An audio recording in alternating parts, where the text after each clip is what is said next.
दोस्तों नमस्कार। Study portal में आप सबका स्वागत है। दोस्तों आज ईवीएस के चैप्टर नंबर 1 में आप सबका स्वागत है।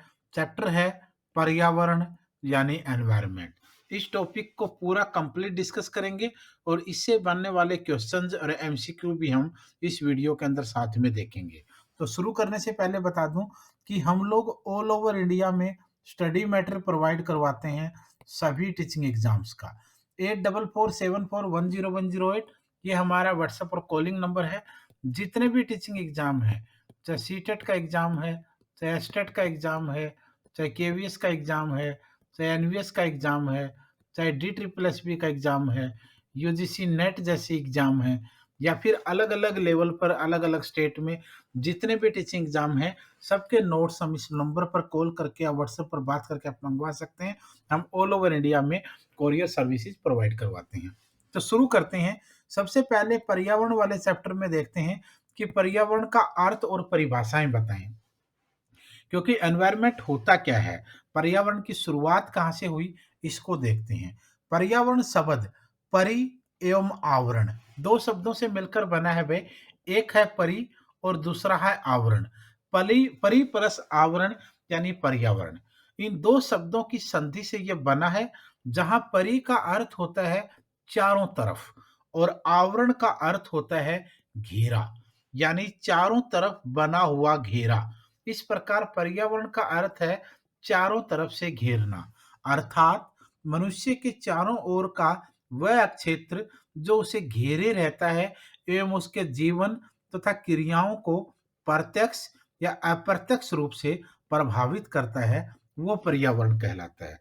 बिल्कुल साफ और सिंपल शब्दों में मीनिंग आ गया आपका। पर्यावरण परि एवं आवरण दो शब्दों के मेल से बना है, और जैसे परि का मतलब चारों तरफ है तो आवरण का मतलब घेरा है। इस प्रकार इसका मतलब यह हुआ कि पर्यावरण का अर्थ है चारों तरफ से घेरना, मनुष्य के चारों ओर का वो क्षेत्र जो उसके जीवन और क्रियाओं को डायरेक्ट या इनडायरेक्ट रूप से अफेक्ट करता है, प्रत्यक्ष या अप्रत्यक्ष रूप से प्रभावित करता है, वो पर्यावरण यानी एनवायरनमेंट कहलाता है। पर्यावरण का अंग्रेजी शब्द एनवायरनमेंट है, जिसकी उत्पत्ति फ्रेंच शब्द एनवायरोनेर से हुई है। याद रखना, पर्यावरण शब्द का अंग्रेजी में मीनिंग जो है, अंग्रेजी में जो इसको बोलते हैं वो एनवायरनमेंट कहते हैं। और ये किस भाषा के शब्द से आया है? ये फ्रेंच भाषा से आया है। कौन से शब्द से शुरुआत हुई? एनवायनोर, और इसका अर्थ है पड़ोस। इसलिए हम पर्यावरण के लिए आस पड़ोस शब्द का भी प्रयोग करते हैं। दूसरे शब्दों में हम कह सकते हैं कि हमारे आस पड़ोस में पाए जाने वाले लोग, स्थान, वस्तुएं और प्रकृति, ये सब पर्यावरण कहलाते हैं। तो एक तो सिंपल भाषा में मतलब आ गया भाई आपका। हिंदी में मतलब आपने समझ लिया, इंग्लिश में मतलब आपने समझ लिया। इंग्लिश वाला जो वर्ड है वो फ्रेंच भाषा से निकल आया है और उसका मतलब आपका आस पड़ोस है। लेकिन हिंदी में परि और आवरण है, जो चारों तरफ का आपका घेरा कह सकते हैं। तो ये दोनों मीनिंग आपके हिंदी और इंग्लिश में आपके सामने है। अब बात करते हैं पर्यावरण के घटक बताएं। पर्यावरण के कौन से घटक होते हैं? पहला क्वेश्चन, पर्यावरण के कितने घटक होते हैं? पहला क्वेश्चन ये पूछा जाता है कि पर्यावरण के कितने घटक होते हैं, तो आंसर आ जाएगा आपका दो। पर्यावरण के दो प्रमुख घटक हैं। एक है प्राकृतिक, जिसको आप लोग नेचुरल कहते हैं, और दूसरा है मानव निर्मित, जिसको आप लोग मेड बाय मैन मानते हैं। तो एक आपका प्राकृतिक, दूसरा आपका मानव निर्मित। आइए देखते हैं। सबसे पहले हम बात कर लेते हैं प्राकृतिक की। प्राकृतिक में जैविक और जीवीय ये एक पार्ट है। सजीव प्राणियों का संसार, जैसे जंतु और पादप, ये सब जैवीय यानी जीवीय में आते हैं। दूसरा है अजीवीय या फिर अजैविक, जिसमें निर्जीव पदार्थों का संसार है, जैसे स्थल, जल, वायु, प्रकाश, मृदा, ताप, ये सब आपका इसमें आ जाएगा। यानी जब हम एनवायरनमेंट के घटक की बात करेंगे तो हमने दो घटक देखे, एक प्राकृतिक और दूसरा मानव निर्मित। प्राकृतिक में भी दो रूप हैं, एक आपका जैविक यानी जीवीय है और दूसरा आपका अजैविक यानी अजीवीय है। जैविक में सजीव प्राणियों का संसार आता है, जिसमें नंबर 1 जंतु और नंबर 2 पादप आते हैं। अजैविक या अजीवीय में निर्जीव पदार्थों का संसार आता है, जिसमें सतल है, जल है, वायु है, प्रकाश है, मृदा है, ताप है, ये सब इसमें आता है। ये तो था प्राकृतिक घटक। अब बात करते हैं हम लोग मानव निर्मित घटक की। इसके एग्जाम्पल में आप लोग इमारतें, उद्योग, सड़क, पार्क, संस्कृति, आप इस शब्द में काउंट करते हो। तो आपके सामने एनवायरनमेंट यानी पर्यावरण के दोनों घटक आपके सामने आ गए। प्राकृतिक भी आपने देख लिया, प्राकृतिक के जैविक और अजैविक दोनों रूप भी देख लिए, और दूसरा मानव निर्मित भी देख लिया। और मानव निर्मित जो पर्यावरण है, उसके आपने उदाहरण यानी एग्जाम्पल भी देख लिए। अब बात करते हैं पर्यावरण संरक्षण। जो एनवायरनमेंट का जो प्रिजर्वेशन है, वो क्या होता है? मनुष्य और पर्यावरण, इन दोनों का जो साथ है वो अटूट होता है। दोनों का एक दूसरे से गहरा संबंध होता है। पर्यावरण को अगर नुकसान पहुंचता है तो इसका सीधा प्रभाव मनुष्य पर पड़ता है। लेकिन ये बात भी सत्य है कि पर्यावरण की देखरेख का जिम्मा मनुष्य पर है।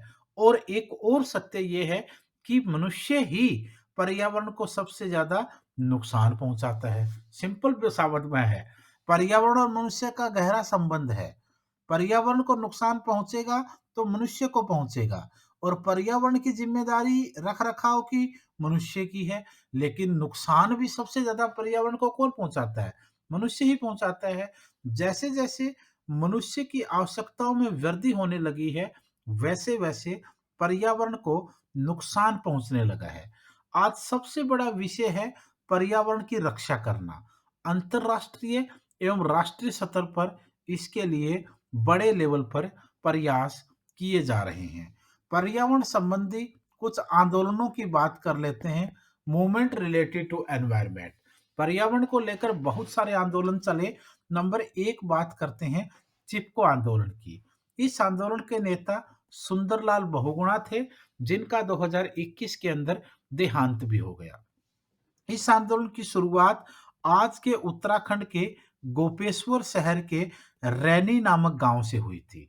सबसे पहला क्वेश्चन, पर्यावरण संबंधी सबसे बड़ा आंदोलन किसको माना गया? चिपको आंदोलन को। चिपको आंदोलन के जो नेता या फाउंडर किनको माना गया? सुंदरलाल बहुगुणा को। राज्य पूछेंगे तो क्या आंसर आएगा? उत्तराखंड। जगह पूछेंगे तो गोपेश्वर। गोपेश्वर में गांव पूछेंगे तो रैनी। इस आंदोलन में महिलाएं पेड़ों से चिपक कर उनकी रक्षा करती थी। आज से लगभग 300 साल पहले राजस्थान के जोधपुर शहर के खेजड़दी नामक गांव में खेजड़ी वृक्षों की रक्षा के लिए भी अमृता देवी बिश्नोई ने अपनी जान दे दी थी। फिर हम बात करते हैं अपिक्को आंदोलन की। जैसे चिपको है, वैसे ही अपिक्को आंदोलन भी वृक्षों को के बचाव के लिए हुआ। ये आंदोलन 1993 में हुआ। इस आंदोलन के नेता थे पांडुरंग हेगड़े। पांडुरंग हेगड़े, यह साउथ इंडिया में चलाया गया। यह चिपको आंदोलन का एक रूप था, जिसकी शुरुआत कर्नाटक के अंदर हुई थी। तो अपिक्को कब शुरू हुआ? 1993 में चलाया गया। नेता पूछेंगे या आंदोलन का फाउंडर पूछेंगे तो पांडुरंग हेगड़े। जगह पूछेंगे कर्नाटक। तीसरा नाम आता है नर्मदा आंदोलन। ये भी पर्यावरण के बचाव में नदियों के लिए हुआ। 1989 में इस आंदोलन को किया गया, और इस आंदोलन के प्रमुख नेता बाबा आप्टे और मेधा पाटकर को माना गया।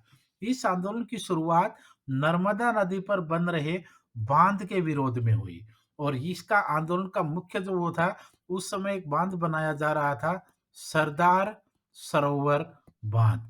इस बांध को लेकर के यह आंदोलन था। लेकिन आज आपको पता एक और भी है कि यह बांध भारत के सबसे बड़े बांधों में से एक है। जो आंदोलन था उसका हल निकाला गया, और लोगों के बचाव के लिए सब कुछ किया गया, और बाद में बांध भी बना। पर्यावरण संबंधी पुरस्कारों की अगर बात करें, अवार्ड्स कौन से प्राइजेस कौन से इस फील्ड में है, सबसे पहले नाम आता है इंदिरा गांधी पर्यावरण पुरस्कार। इस पुरस्कार की शुरुआत 1987 में हुई थी। 1987 में इस पुरस्कार की शुरुआत हुई थी। यह किसी संगठन या किसी व्यक्ति विशेष को पर्यावरण के क्षेत्र में अतुलनीय योगदान के लिए दिया जाता है। दूसरा नाम आता है राजीव गांधी पर्यावरण पुरस्कार। इसकी शुरुआत 1993 में हुई थी। यह उन औद्योगिक संस्थानों एवं इकाइयों को दिया जाता है जो पर्यावरण संरक्षण संबंधी योजनाओं को लागू करते हैं। अब अगर हम बात करें तो कुछ स्मरणीय तथ्यों की हम एक बार बात कर लेते हैं कि कौन से फैक्ट हैं जो यहाँ ज्यादातर पूछे जाते हैं। जैसे पर्यावरण संबंधी दिवस में पृथ्वी दिवस 22 अप्रैल को मनाया जाता है। जैविक विविधता दिवस 22 मई को मनाया जाता है। विश्व पर्यावरण दिवस 5 जून को मनाया जाता है और उसके साथ विश्व प्रकृति दिवस 3 अक्टूबर को मनाया जाता है। विश्व पर्यावरण संरक्षण दिवस को 26 नवंबर को हर साल मनाया जाता है। पर्यावरण संबंधी सप्ताह और महीने भी आपको बार-बार पूछे जाते हैं। जैसे वन महोत्सव जुलाई और फरवरी का पहला सप्ताह होता है। जुलाई और फरवरी का जो पहला फर्स्ट वीक या पहला सप्ताह में वन महोत्सव मनाते हैं। दूसरा है वन्य जीव सप्ताह। वन्य जीव सप्ताह 1 से लेकर 7 अक्टूबर को हर साल मनाया जाता है। तीसरा है राष्ट्रीय पर्यावरण जागरूकता माह, नेशनल एनवायरनमेंट अवेयरनेस मंथ। 19 अक्टूबर से 18 नवंबर तक ये 1 महीना होता है। फिर है विश्व में पर्यावरण संरक्षण हेतु कार्य करने वाली संस्था का नाम बताएं। आंसर आ जाएगा WWF, world wildlife and for nature, fund for nature कहेंगे। World wildlife fund for nature आप लोग इसको कहेंगे। तो ये था। अब देख लेते हैं हम इस चैप्टर से रिलेटेड कुछ एमसीक्यू मल्टी चॉइस क्वेश्चन अभ्यास के प्रश्नों को। सबसे पहला क्वेश्चन आता है, क्वेश्चन नंबर 1, एनवायरोनेर शब्द किस भाषा से लिया गया है? दोस्तों एनवायरोनेर जो वर्ड है ये इंग्लिश में पर्यावरण को जो एनवायरमेंट कहते हैं, एनवायरमेंट शब्द की जो उत्पत्ति है वो एनवायरोनेर से हुई है। यानी एनवायरमेंट जो शब्द आया वो इस शब्द से आया है और यह शब्द फ्रेंच भाषा का है। कौन सी भाषा का है? फ्रेंच भाषा का है। यह शब्द एनवायरोनेर शब्द जो है वो फ्रेंच भाषा का है और जिसका मतलब होता है पड़ोस या फिर हम कहेंगे आस पड़ोस। इसी शब्द से एनवायरनमेंट शब्द बना है और यहीं से पर्यावरण इंग्लिश के आधार पर आपको दिखेगा। तो आंसर आ जाएगा फ्रेंच। एनवायरोनेर फ्रेंच भाषा का शब्द, इसको ध्यान से देख लीजिएगा, एनवायरोनेर कहेंगे। इसी से पर्यावरण बनेगा, एनवायरनमेंट। क्वेश्चन नंबर 2 है पर्यावरण के प्रमुख घटक बताएं। पर्यावरण के कितने घटक होते हैं? ये मैंने पहले भी क्वेश्चन डिस्कस किया, चैप्टर में भी आया है। पर्यावरण के 2 घटक होते हैं। पर्यावरण के 2 घटक होते हैं, एक प्राकृतिक और एक मानव निर्मित। 2 घटक हैं ए और बी। ए और बी अगर दोनों हैं तो आंसर आ जाएगा आपका सी। क्वेश्चन नंबर 3, ताप, मृदा, प्रकाश पर्यावरण के किस घटक के अंतर्गत आते हैं? ताप, मृदा, प्रकाश जो हैं ये पर्यावरण के कौन से घटक के अंतर्गत आते हैं ये पूछ रहा है। जैविक, मानव निर्मित दोनों में नहीं है तो भौतिक आपका आंसर आ जाएगा। आपको इस कैटेगरी, एक और कैटेगरी आप इस तरीके से बांट सकते हैं। क्वेश्चन नंबर 4, चिपको आंदोलन की शुरुआत किस वर्ष हुई थी? चिपको आंदोलन की शुरुआत दोस्तों 1973 में हुई थी। क्वेश्चन नंबर 5, पर्यावरण संरक्षण हेतु अपिको आंदोलन किस राज्य से चलाया गया? पर्यावरण संरक्षण के लिए अपिको आंदोलन को कर्नाटक से चलाया गया। पांडुरंग हेगड़े फाउंडर रहे और कर्नाटक से इस आंदोलन को चलाया गया था। क्वेश्चन नंबर आपका 16, बाबा आमटे और मेधा पाटकर किस आंदोलन से संबंधित हैं? ये दोनों ही दोस्तों नर्मदा बचाओ आंदोलन से संबंधित हैं। इस आंदोलन को नर्मदा बचाओ आंदोलन के रूप में चलाया गया था। यह भी एक बड़ा आंदोलन था। क्वेश्चन नंबर 7, राजीव गांधी पर्यावरण पुरस्कार दिया जाता है। राजीव गांधी पर्यावरण पुरस्कार किस क्षेत्र में दिया जाता है? पर्यावरण क्षेत्र में अतुलनीय योगदान के लिए औद्योगिक संस्था को यह दिया जाता है। क्वेश्चन नंबर आपका 8, सुमेलित करना है आपने। सुमेलित करेंगे। पृथ्वी दिवस, जैव विविधता दिवस, विश्व प्रकृति दिवस और विश्व पर्यावरण दिवस। इसको आप इस तरीके से सुमेलित करेंगे तो यहाँ जो आपका रहेगा बी आंसर रहेगा। देख लेना, मैंने चैप्टर में पूरा कंप्लीट करवा दिया है। क्वेश्चन नंबर 9, जैविक पर्यावरण में शामिल है। जैविक पर्यावरण में क्या क्या शामिल है? उत्पादक, उपभोक्ता, अपघटक सभी शामिल हैं। अलोकता अबो यानी डी। क्वेश्चन नंबर 10, एक अध्यापक मेधा पाटकर अमृता देवी बिश्नोई के योगदान पर बोल रहा है। क्यों? ऐसा क्यों है? क्योंकि दोनों का संबंध जन संरक्षण के आंदोलन से है, दोनों महिला सशक्तिकरण आंदोलन से संबंधित है, दोनों का आंदोलन पर्यावरणीय मुद्दों पर था। इसी वजह से अमृता देवी बिश्नोई हो या मेधा पाटकर हो, दोनों का संबंध पर्यावरणीय मुद्दों पर था, आंदोलनों से रिलेटेड, तो इसलिए नाम आएगा। उसी तरीके से चाहे आपका पांडुरंग हेगड़े हो और चाहे आपका सुंदरलाल भूणा हो, इनके बारे में भी बात हो रही है, तो इनका संबंध भी, और बाबा आप्टे चाहे क्यों ना हो, तो ये सब रहेगा। क्वेश्चन नंबर आपका 11, वन्य प्राणी सप्ताह, ये हमने डिस्कस किया चैप्टर में। वन्य प्राणी सप्ताह प्रति वर्ष मनाया जाता है, कब मनाया जाता है ये आपसे पूछ रहा है। आंसर आ जाएगा आपका सी, सी।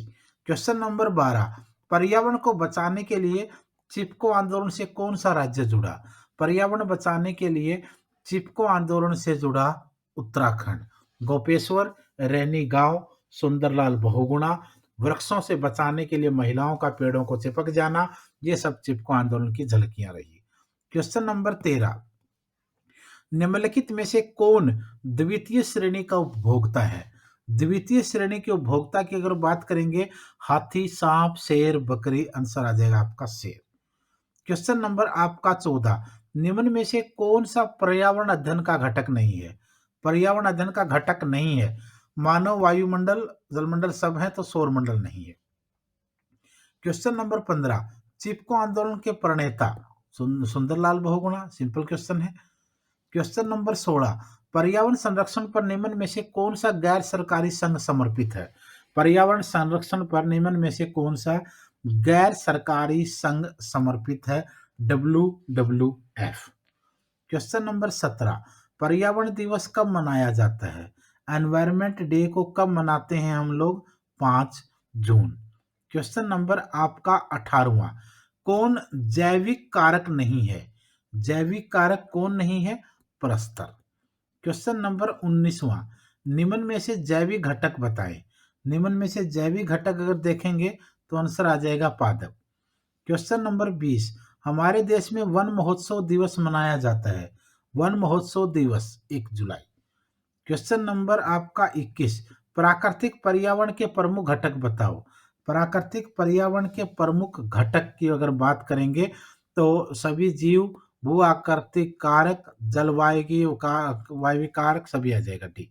क्वेश्चन नंबर 22, निम्न में से कौन सी खाद्य श्रृंखला घास मैदानों की नहीं है? कौन सी खाद्य श्रृंखला घास मैदानों की नहीं है? चूहा, सांप, गिद्ध। क्वेश्चन नंबर 23, किसके नेतृत्व में चिपको आंदोलन का बल मिला? चिपको आंदोलन को बल मिला सुंदरलाल बहुगुणा के नेतृत्व में। तो ये सभी क्वेश्चन थे, चैप्टर था उसके साथ क्वेश्चन थे। अगर आप लोग किसी भी टीचिंग एग्जाम की तैयारी कर रहे हैं तो 8447410108 इस नंबर पर कॉल या व्हाट्सएप पर बात करके नोट्स ऑर्डर करते हैं। हम ऑल ओवर इंडिया के अंदर जो नोट्स हैं वो कोरियर से प्रोवाइड करवाते हैं। कोई भी एग्जाम क्यों ना हो, चाहे वो KVS है, चाहे वो आपका DSSB है, चाहे आपका CTET का एग्जाम है, चाहे आपका हरियाणा का टेट है, चाहे आपका यूपी का टेट है, चाहे आपका LT टीचर है, चाहे आपका सुपर टेट का एग्जाम है, चाहे आपका UGC नेट का एग्जाम है, इसके अलावा चाहे आपका EMRS है, NVS आपका है, सभी एग्जाम के नोट्स अवेलेबल हैं। फटाफट इस नंबर पर कॉल या व्हाट्सएप पर बात करके ऑर्डर कर लीजिए। और सभी लेवल के भी नोट्स हमारे पास हैं। जैसे नॉर्मली आप देखोगे, चाहे PRT है, चाहे आपका TGT है, चाहे आपका PGT है, चाहे आपका वाइस प्रिंसिपल है या फिर आपका प्रिंसिपल है, सबका मटेरियल अवेलेबल है। उसको आप इस नंबर पर कॉल व्हाट्सएप पर बात करके ऑर्डर कर लीजिए और अपने दोस्तों के साथ वीडियो को शेयर कीजिए। PDF चाहिए तो वीडियो का डिस्क्रिप्शन से डाउनलोड कर लीजिए।